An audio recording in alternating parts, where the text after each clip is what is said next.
Welcome to Compression, the quest to $100 million in just 1 year. Join me, your host, Logan Freeman, in this one-of-a-kind interactive podcast experience where I am on a quest to compress 3 years of achievement and production into 12 months. And no, the answer is not to just work harder. I'm bringing you not only ideas and concepts that are complete at the theoretical level, but they're also effective at the applied level. Look, guys, knowledge is not power. It is potential power. Knowledge plus massive strategic action equals power. We're talking about strategy, systems, accountability, all in real time. This is Compression. Having a little fun this morning, 20 minutes late because I tried to start installing a new microphone this morning and ended up breaking the one that I'm actually using. So we're getting a little bit of a late start. So we're gonna pop right in. But I think it's a reminder when, you know, I knew I should have looked at that and unboxed that mic probably 2 weeks ago when it came in, not, 30 minutes before the podcast, and I don't even have the right hookups. So, it's just another reminder that you got to plan the work and work the plan. And I did not do that here. Hopefully you guys can hear me okay. And this previous mic's working all right, but just great reminder this morning. I could have let it get me frustrated, not going to. We're going to have a great episode of the Compression Podcast, talking mostly about today, about a quarter review and the importance of a quarter review and kind of the 12-week life, right? I think there's a book out there called The 12-Week Life, and I really like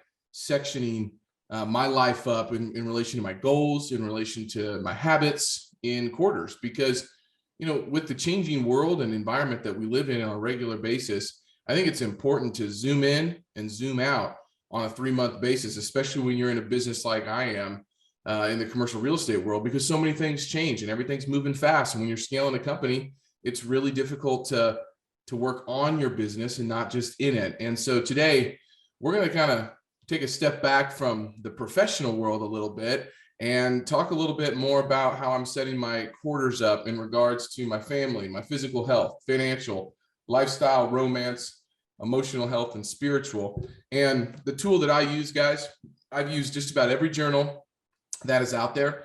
And I can't tell you which one to use and which one not to use. It depends on where you are at in your career, where you're at in your journey, how you like to utilize different resources. Do you like to write? Is it digital for you? You got to find that out for yourself. But, one of my best friends, the best man at my wedding, wrote this book, The Intentional Day, and it's based on quarters. And what I love about this is it has a habit tracking for the daily habits you're trying to accomplish in a weekly piece, but it also has a monthly review and a quarter review all built in.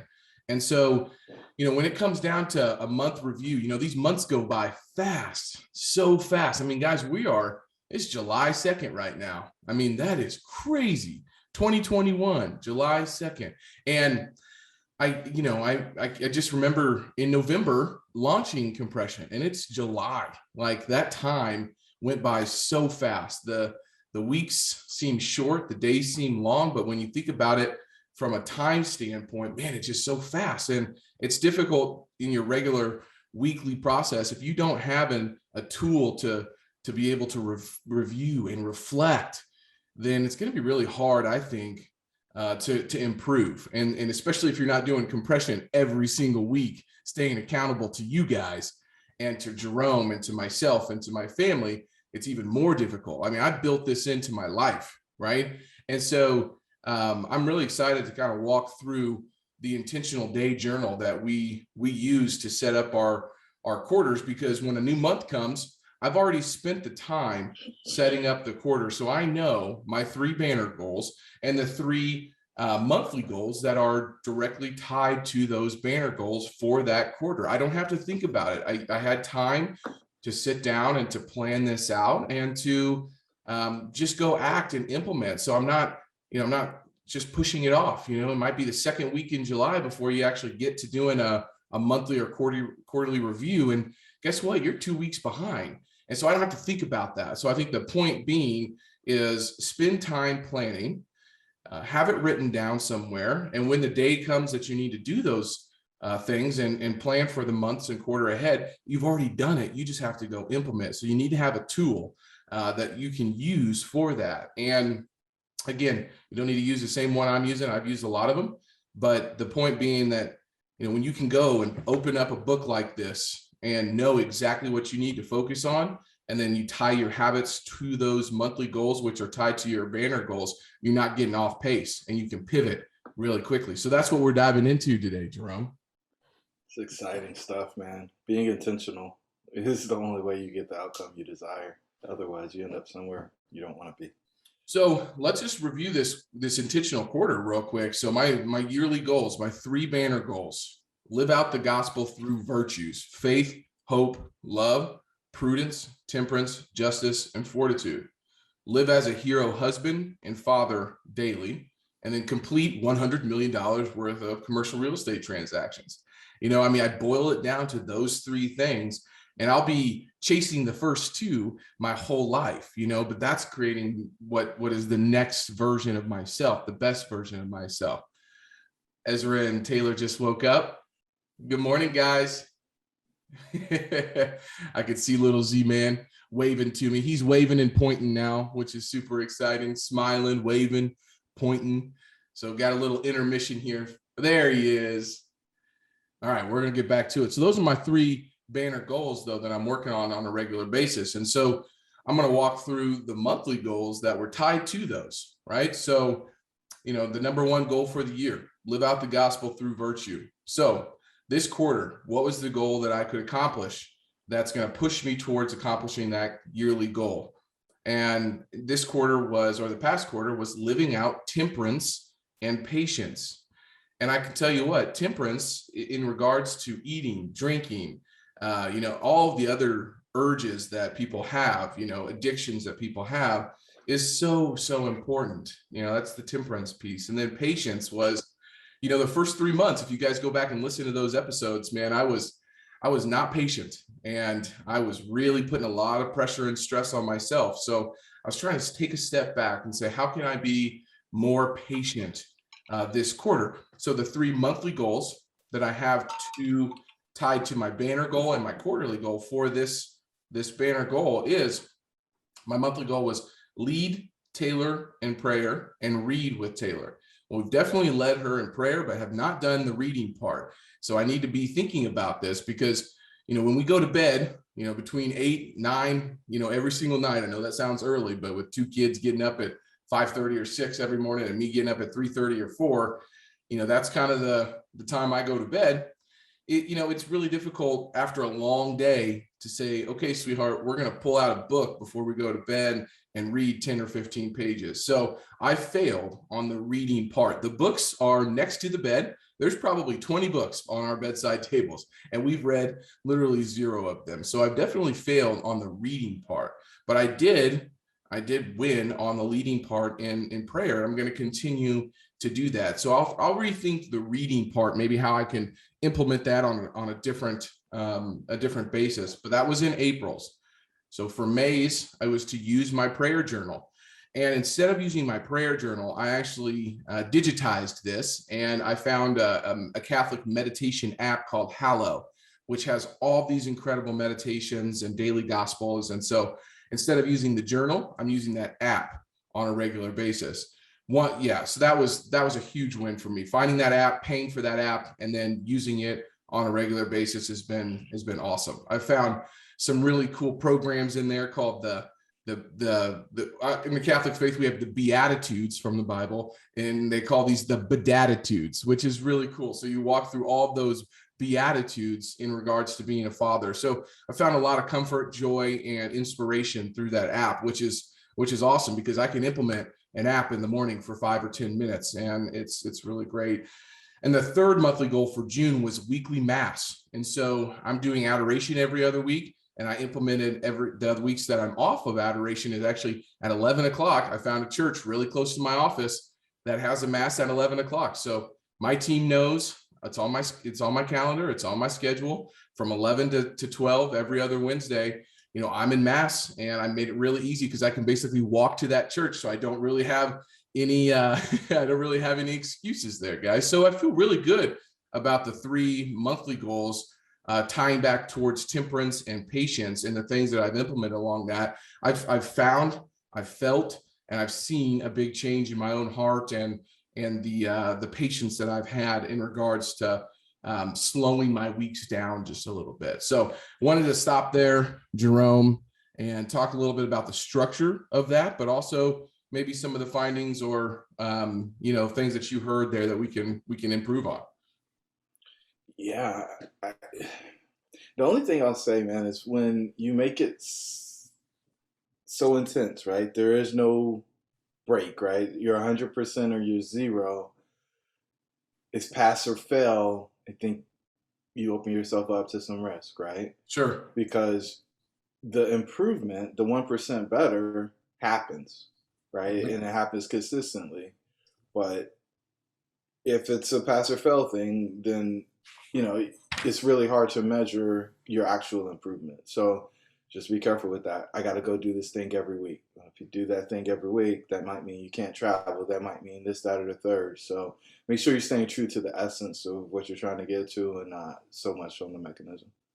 Hard on disciplines, soft on schedules. I've had to be fluid and flexible on a lot of those different things. But the point I think that you're making is, hey, if something does come up on a Wednesday and I can't make it to Mass, well, guess what? Instead of working out on Friday or taking a little bit more time to read on Friday, guess where I'm at? I'm finding a different church and I'm going to that one. So being flexible on it and making sure that I can, still stay intentional has been important. So the number 2 goal for the year, to be a hero husband and hero father daily. And so the goal I was focused on this quarter that was helping me to push towards that was releasing work at 4:30 and turning into fun, loving, authentic, curious Logan and bringing the intention around that. And so I had a goal of trying to create a wind down routine in April, and I failed miserably with this. This is my biggest loss for the quarter. I start my days very strong, and I'm really, proud about that. But in regards to the wind down routine, I found it to be very difficult for me to wind down at 4:30. And so I'm going to have to rethink about how I apply some sort of release meditation and or mindset to be able to put work away and become the hero husband and hero father. So I definitely failed on that one in April. I did not implement that. So in May, what was I trying to do? I was trying to make Taylor feel special, with romance, with time spent, focusing on her love language and what I could do to try to be there for her on a regular basis. I think we did a really good job about being intentional about dates, and you guys know the flowers and the other things there. But, I had another buddy when I was talking about this just recently say, hey man, I know you're disciplined and you're really routine oriented, but when it comes to your relationship with your wife, you got to kind of be, you got to bring the variety a little bit. You got to bring the spice a little bit. So I've been trying to think about things that I can do that keep the routine maybe mixed up a little bit for her, and it keeps the spice in our relationship going. And really that came down to, the curiosity piece that I tried to implement was, really trying to understand what's going on in her world, what's going on with her feelings and how she's being, and just spending more time just listening and being present with her. And so I feel pretty good about the May goal in regards to this. And then the June goal was to plan the mini vacations and the fun ideas with Taylor and the kiddos. And so, in September, we're taking a family trip to Florida. In July, this month, I'm taking a day off work and going to the water park with Isabella. Ezra turns 1 on the 14th. We planned a big 1-year-old birthday party for him, where we got this blow up slide, and it's a little water park slide in the back. I don't even know if he'll be able to use it, but the other kids will love it. And then I got a shaved ice truck coming to the house to do some icy cones for all the kids because it's going to be hot, and just trying to plan those mini vacations on a regular basis. I've got July's done. I got to, figure out what we're going to do in August. And maybe I take Isabella to daycare and I just stay home with Ezra, one day instead and do something fun with him. So 2 out of the 3, I feel pretty good about in regards to, releasing work and being a hero husband and hero father. But, this one with the wind down routine, Jerome, I want to spend some time with because I've struggled with, being able to turn it off and, try to do some sort of routine that allows me to turn off who I am as a person and become a different person. I want to hear your thoughts on that and maybe some things I can do to, try this quarter to be better at that. So the immediate question that comes to mind is what was the routine? What did that look like? Was it your drive home? Was it how did you say, hey, I'm done with this, I'm doing this now? Well, the goal was before I picked the kids up from daycare to sit in my car and do a 5-minute hallow, meditation using that same app that I use in the morning. Mm-hmm. I did that like twice, and I found myself to be very anxious, wanting to go pick the kids up and go see Taylor and get them home. And so I didn't make time for that, sitting in the parking lot, because when I'm in the parking lot, I just want to get in there and I want to get them and I want to see them. And after I pick them up, there's no wind down. Once I pick them up, it's a whole new game. It's from 4:30 to 7:30, putting those kids down and getting dinner done. And it's a whole thing, so that was the plan, was to try to do a 5-minute meditation before I picked them up. So, and 5 minutes isn't that long, right? You just decided that 5 minutes more with them was more important than 5 minutes decompressing. So then the next question is, well, why do you feel like you need to be somebody else with your kids than when you're out in the workplace? I don't know I think I worded that incorrectly. I don't know if it's being somebody else. It's just being able to turn work actually off and just be present with them. So not somebody else. That's the wrong way to put that. I think it was, where's my focus at now, right? Like I need a trigger to say, okay, work day is over. We get back at it tomorrow. Now it's time for your family. So that was the issue. Okay. And so what does it look like when you are not focused on your family, but still doing work? What are the activities? Are you checking email? Are you looking at your phone? Like what? Just on my phone. On my phone. It's on my phone, checking email, responding to text messages, phone calls, Slack messages, you name it. It's LinkedIn, everything. It's just all tied to my phone. Okay. And so what happens if you leave your phone in the car for the first hour you're home? Or you turn it off, or you go put it in the bedroom, or I could keep going down the ors, right? But now it's not 5 minutes of time, it got left somewhere. Yep. And you're just unavailable. And if people need you at that time, if you're in a meeting and somebody's trying to reach out to you, you're in a meeting with, let's call it family office, you're probably not going to respond to that text message, right? Because you're locked in for that hour or whatever it is. So, what if it's on your calendar from 4:30 to whatever? It's family time and it's blocked and your phone is on do not disturb. Maybe it's on airplane mode, right? And that takes a total of 15 seconds. And then if you need, and you and Taylor can agree to, hey, I need an hour, I need 30 minutes before I go to bed so I can sleep with peace, to go back through and look and see what happened after hours. Okay. Or, if you want to get hardcore about it, because I literally power down my phone. 8 o'clock. Yep. I power it down, right? And I'm done until after morning routine the next day, right? And everybody has different levels of responsibility, and there could be something going on with the deal, whatever it is, that stuff happens. It could come up, but as a general rule, we don't live in a world where anything that's happening in our business is actually an emergency. Yep. Right. All the banks are closed. You can't move any money around. Like, it's going to be there. Yep. right? And I think we put ourselves in these positions where we got to respond all the time. Yep. At the end of the day, the only thing that's maybe an emergency is a change of schedule for whatever's happening first thing the next morning. And I think the only people who can really influence that are Corey and Parker for you. Yep. And, everybody else is in your home that you might need to communicate with on something that's going to happen before 9 or 10 o'clock your time where you might need to plan something.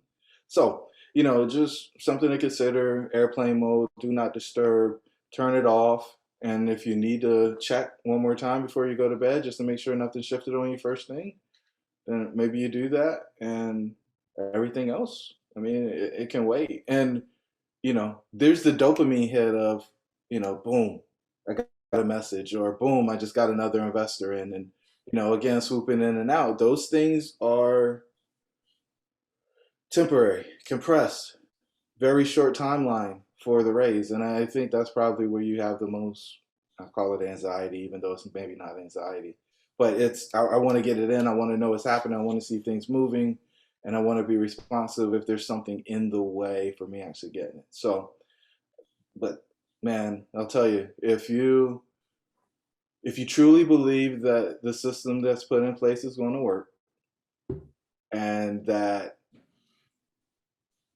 you guys have done the things necessary in order to prime the pump so that when you turn on the pump, it works well, you don't have to worry about what's happening between, let's call it 5 and 5, Yep.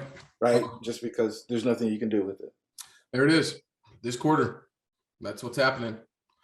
When I get home, phone's going up in the bedroom, turned over on the charger, and I'll figure out, when I do my bedtime routine, if I need to check it or not. But from 5 o'clock to 7:30 or 8, I'm not checking the phone. So you heard it here first, guys.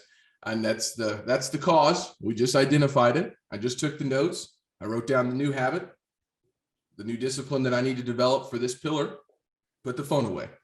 Put the phone away. It's going to be very difficult for me, and we'll track this over the next coming weeks and see how I'm doing it. Not next week's, the next 3 months. Hopefully, the next 20 years actually. But at the end of the day, let's get this habit started. And Jerome, I'm going to ask you to keep me accountable on that. So from 5 o'clock to 7:30, whenever I go do my nighttime routine, and then 7:30 to 9, after that, the phone's going to be away. So there it is. That's what we do. We figure out what the issue is and we go try to resolve it. So it's going to be difficult. I know it's difficult for a lot of people, but Well, I mean, but why is it difficult, right? Is the fear that we're going to get behind? Is the fear that we're not going to? What is it? The investor's not going to put their money in if we don't respond to them at 8 o'clock at night?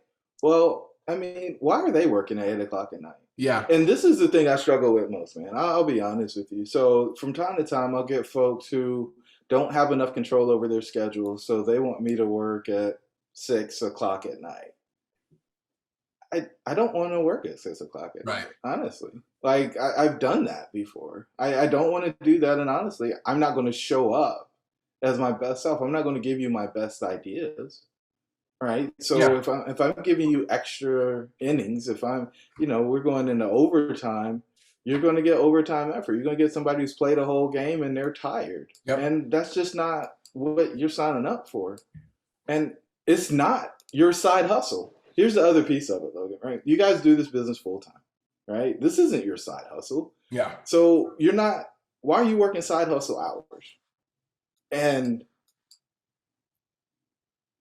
it's going to be really hard for somebody to argue that with you, right? If they're going to the doctor, if they're going to the dentist, if they're going, pick one, they're going to an attorney, they're making time in their day for that. And so just how important is this to you?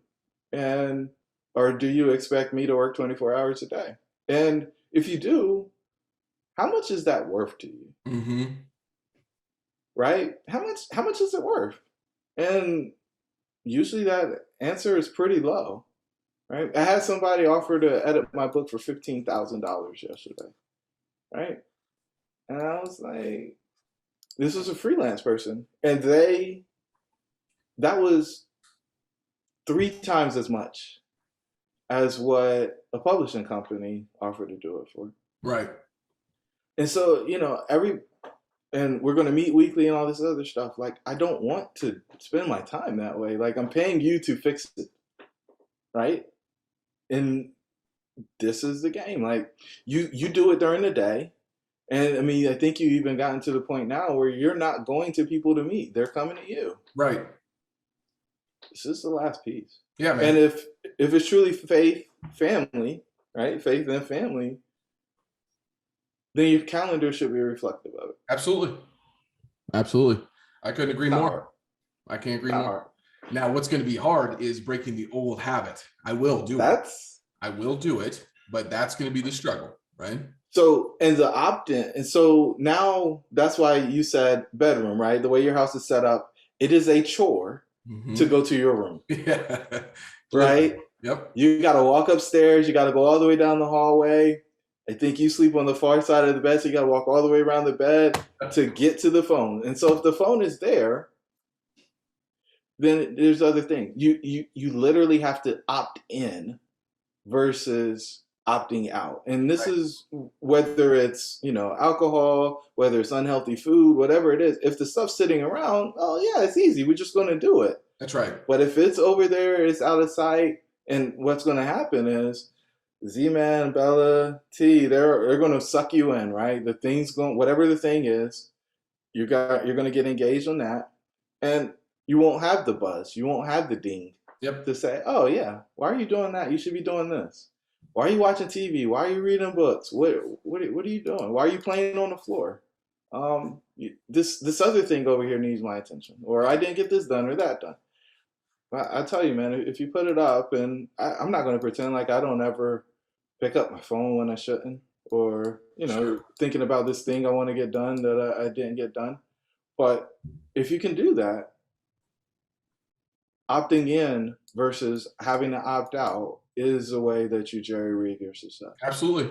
All right, let's move on to the next one. I feel really good about that. I appreciate that. I needed that, and I'm gonna stay focused on that. I think it's not only going to help my stress levels, it's going to help Taylor see that, hey, I'm putting her before the work. And there's been multiple times she said, hey, I know you're really busy at work, but you've been on your phone a lot in the evenings, and I don't want to hear that. I do want to hear that from her, but I don't want her have to say that, right? Like, that's not okay. And so I'm going to fix this. And this is something I'm going to be focused on this quarter. And boom, there's an actionable habit that I get to track every single day now, putting the phone up. And I can either check it off or put a big X there. And me knowing that I have to go upstairs, go all the way over to the other side of the house, which we don't have that big of a house, but it's big enough where I had to go upstairs and then move over there and go get it. And then also the next morning, I either get to put a check mark or an X. That's going to keep me accountable. And I'm going to be here talking to you guys about that. So that's awesome. So the last the third goal, everybody knows, is the goal of this podcast, which is to complete $100 million in commercial real estate transactions in one of the most competitive times ever for real estate. And so I thought there were deals everywhere. What do you mean? I think that's a story for another episode there. If anybody tells you that, then they're not really deals, they're just transactions. So that being said, I'm going to focus. So my goal for this past quarter to get to this $100 million was to focus on FTW 95% of the time. If you remember back earlier this year, I had my license somewhere else. I had to start a brokerage. I had to transition all of my time away from focusing on transactions to focusing on building our business. That was a huge transition that just happened. And we didn't really talk that much about it. Like in 2 weeks that I went and got the broker's license. I have 4 licenses under mine. I transitioned all of that. There was a lot of baggage that had to be dealt with, previously to that. But that was the goal, was for the quarter, was to focus on FTW 95% of the time. And I hit that. And here's how. I got the brokerage set up. I onboarded Jordan 100% in April. That was a huge shift, guys. I mean, literally, my license the last 2.5 years been with somebody else. I had to deal with the Missouri Real Estate Commission, go get licensed, get it set up, take the test, pass the test, all of the stuff. I had to create a new business, all of those things in April happened, which was a huge win. The second one was the Masterclass finalized 100%.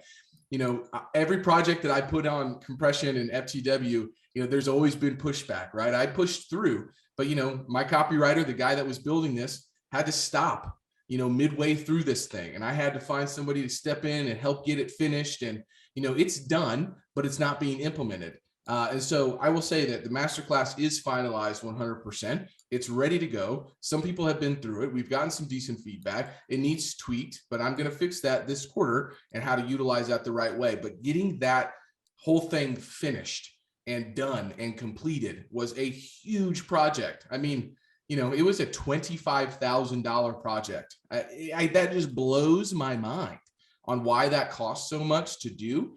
But when you pour yourself into it and you put your best content forward and you try to get it set up the right way, that's going to yield 100x once we start actually using it. So that was the second thing in May. And the third was be in the office 3 times per week. I'm there every Monday.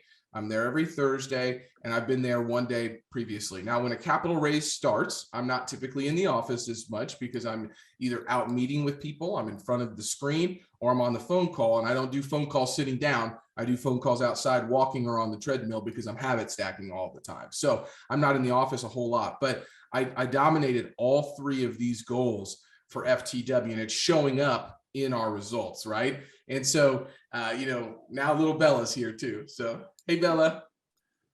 Hi, baby. So both kids are up now. That's fine. We're going to wrap up here pretty soon. But at the end of the day, focusing on those 3 things and, a multitude of others, but those were the 3 major goals for focusing on FTW 95% of the time and continuing to get on the $100 million track. I'm proud to say 6 months into the year, we are beating the goal. We are beating the goal, which is super exciting for me. So, and we'll talk about that next week on where we're at. But, I think last week we were somewhere at 58 million and this week we're above that a little bit more. So very excited about, the traction and the implementation of this whole program. I just can't emphasize this enough. I've never done, where I'm at. I'll just say it now. I'm at 60 million for the year. I've never done 60 million in 1 year. In November, I said, we're going to do 100. 6 months into this year, we're at 60. Okay. That's 2 years of work that I've done in 6 months, 2 years of results, that I've done in 6 months. And so if you don't get anything else out of this podcast, it's that this system is working. It's working and it's yielding the results that we're looking to hit. We just got our 12-month financials back. Our first year in business during COVID-19, we did over $1.1 million in revenue with $750,000 in profit. That is incredible. And something that we started in May of last year to May of this year. I mean, I don't know how many businesses hit those numbers their first year. That's not easy to do, especially in the real estate world.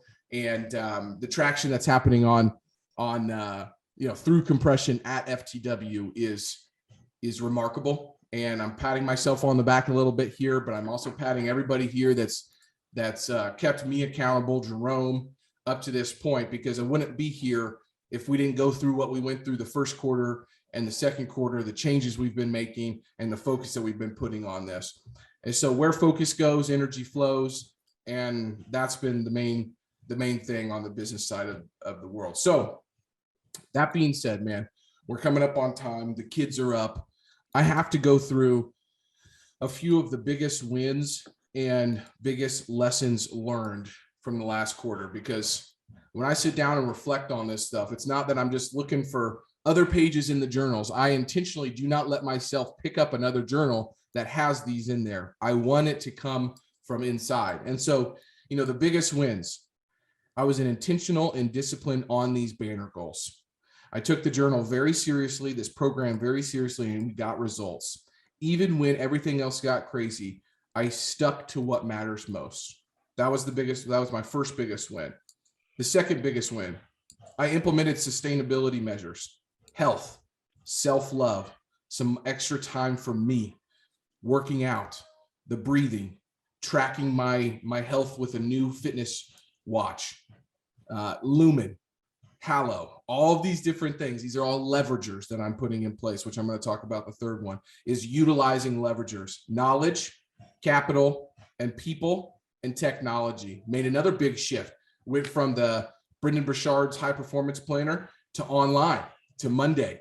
Now I've got a system. You know, if you've ever read Getting Things Done, the GTD system, that book is about this thick. I didn't read it. I went and listened to some book reviews on how other people are using it. And then I figured out how I'm going to do that. I am capturing more flash rolls, more book notes, more quotes, more things that I'm using on a regular basis to help elevate my game up. It's searchable. I can go find it. I know where it's at, and I use it on calls, webinars, and meetings. And it's really elevating me to the next level. One of the things that I've coined this quarter, which is going to be a big push for me, is think like an economist, act like an entrepreneur. I'm super stoked to continue to push on that thread. I think one thing that sets our business apart is being able to really understand economics, how it applies to our business, and then talking to people about that. And with the environment that we're in, with interest rates and inflation and quantitative easing and all of these different things, it's really important to understand how that's going to impact our decisions, which then allows me to have more intelligent conversations with investors. Even if they don't agree with me, they do understand that I've thought about it, and that is being implemented into our investment decisions. And I'll tell you, I raised $2.85 million in 14 days because of economics. Not just because of economics, but one of them, I had 5 or 6 conversations with new investors. I've got 27 new investors on this deal. How exciting is that? I mean, that is huge for our business. More than half of them asked me about interest rates, inflation, and I was able to take all of the information from the books, the podcasts that I've been listening to, put them into a document, share that with them. And guess what? I saw the subscriptions happen just like that because of it. So, you know, I've taken that thread from one of my mentors on the capital raising side. That's all his thread. I do it a little bit differently. I don't have a podcast like he does that talks about economics all the time, but being able to, just roll that stuff off and understand the mechanics is allowing me to get to more accredited and sophisticated investors that feel more comfortable putting their dollars with us, which is very exciting. So those are some of the 3 biggest wins and the lessons that I learned over this quarter. When you value what you say you value and you actually value that, you're operating in alignment, which keeps the momentum going. I think so many folks get out of alignment where they're saying and writing and doing things that are not in alignment with their actual values that they identify with. And when you can connect those 2 dots is when you can keep the consistency, the persistence, and the momentum and the energy that you need to continue to go after your goals. Energy is the secret component to success, Jerome. I mean, all these things that I've been talking about, the health things, the stress management, I know my chiropractor's listening to this. I went and saw Dr. Gary earlier this week. I'm going to see a physician for the first time in 8 years next week. It's all because I'm trying to create more energy. I want to make sure I'm energized on a regular basis, because when I bring the energy is whenever I read more. I'm a better husband. I'm a better father. I'm a better businessman. And people feed off of that energy with me. And the last thing, man, is, the biggest lessons learned is economics can be broken down into some big principles. And some of them that I'm studying are cost benefit analysis, opportunity cost, thinking on the margin, and interdependence. And so when people have, I think, objections or at least questions to decisions that we're making on projects, it's really easy to point back to one of these big mental models, walk them through that. And I'm not refuting anybody. I'm just giving principles that the world lives by and markets live by. And so instead of trying to argue a certain point on if interest rates are going to go up or where inflation, how inflation is going to impact it, I have resources and principles now to point to that we can have intelligent conversations with. And that is persuading more and more people than anything than saying you're wrong and here's why. It's, hey, here's how we think about this. Let's talk about supply and demand with Class C workforce housing. Let's just talk about that for a little bit.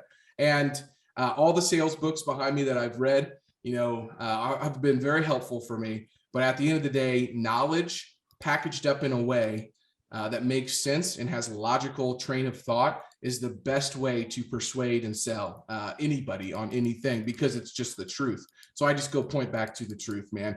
And that's the biggest lessons learned that I've got. And so the last thing that I'll say, because we're wrapping up here on time, is just to understand the structure of the quarter review. You've got your banner goals. You've got one goal that will help you push towards that banner goal for the quarter. And then every month you have a goal tied to each one of those banner goals. After that, you break down your habits that are focused on making sure you get to that quarter goal, which then leads to the banner goal. And so what I'm going to be doing this weekend is setting up my quarter for next week. Now, this is just Logan personally. For FTW, we've got our rocks. We've got it set. We've spent 48 hours on this thing, 48 hours of our principals' time together, focused on what we need to do to move our business forward. And so the point being here, man, is like the time that's spent on the business instead of in the business is what you get paid for. That's the brilliance that we've talked about here on the podcast. And being able to pivot, understand where you're at, and make changes based on that data and that information is so important. So I'm excited to get back into my journal this weekend, set up my personal quarter, put the phone away, and a few new habits that I'll be bringing back to you guys. But I track every single day my habits, and for the last quarter, I just did this review here, and I had 262 habits that I wanted to do over the last 3 months, and I hit 93% of those for the last 3 quarters, and it's showing up 93%. So where you want to be is somewhere in that 90% range. That tells me that it's time to level up a little bit, maybe not on more of the tasks, but maybe those tasks that were habits, were trying to become habits the last 3 months are now habits. And now I need to implement new habits. So now we're stacking on top of the previous results. Because, for example, waking up and using my Lumen, or getting my steps in, or, fasting until noon, or reading 10 pages a day, or any of those different things, I don't need to write those down anymore. Okay. They're a part of who I am.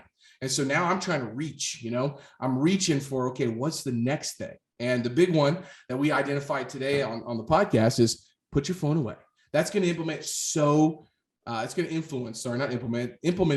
to influence so many other things, positives, that I'm just getting pumped up thinking about the results from that habit. And that's the traction that you can create in your own life if you have a system like this. I'm going to leave it there, Jerome, let you have some closing thoughts or any questions that you've got for me on the quarter review here.